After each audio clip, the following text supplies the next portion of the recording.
Day 1 of 100 cyber security series. మీరు WhatsApp వాడుతున్నారా? మీ మొబైల్లో బ్యాంకింగ్ డీటెయిల్స్ ఉన్నాయా? మీరు ఎంత సేఫ్గా ఉన్నారో మీకు తెలుసా? ఈరోజు మనం సైబర్ సెక్యూరిటీ అంటే ఏంటి, ఎందుకు అవసరం అనేది తెలుసుకుందాం. సైబర్ సెక్యూరిటీ అంటే ఏంటి?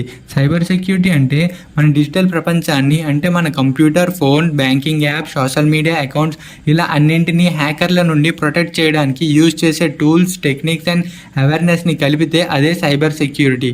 ఎగ్జాంపుల్, మీకు ఒక ఫోన్ చేసి మీ బ్యాంక్ నుండి మాట్లాడుతున్నాం, ఓటీపీ చెప్పండి అంటే దీన్నే ఓటీపీ ఫిషింగ్ అటాక్ అని అంటారు.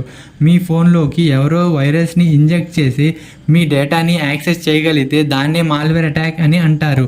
మీ ఇన్స్టాగ్రామ్ లేదా ఫేస్బుక్ అకౌంట్ని హ్యాక్ చేస్తే దాన్ని అకౌంట్ హైజాకింగ్ అటాక్ అని అంటారు. ఇవన్నీ మీ బ్యాంక్లో ఉండే మనీ ఇంకా మీ పర్సనల్ డీటెయిల్స్ని టార్గెట్ చేస్తాయి. అందుకే మనల్ని మనం ప్రొటెక్ట్ చేసుకోవడం కోసం సైబర్ సెక్యూరిటీ పైన మినిమం ఐడియా ఉండాలి.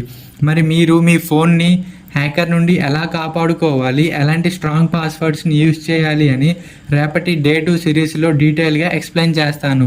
ఈ సిరీస్ని మిస్ అవ్వడం అంటే మీరు హ్యాకర్స్ని ఇన్వైట్ చేసినట్టే.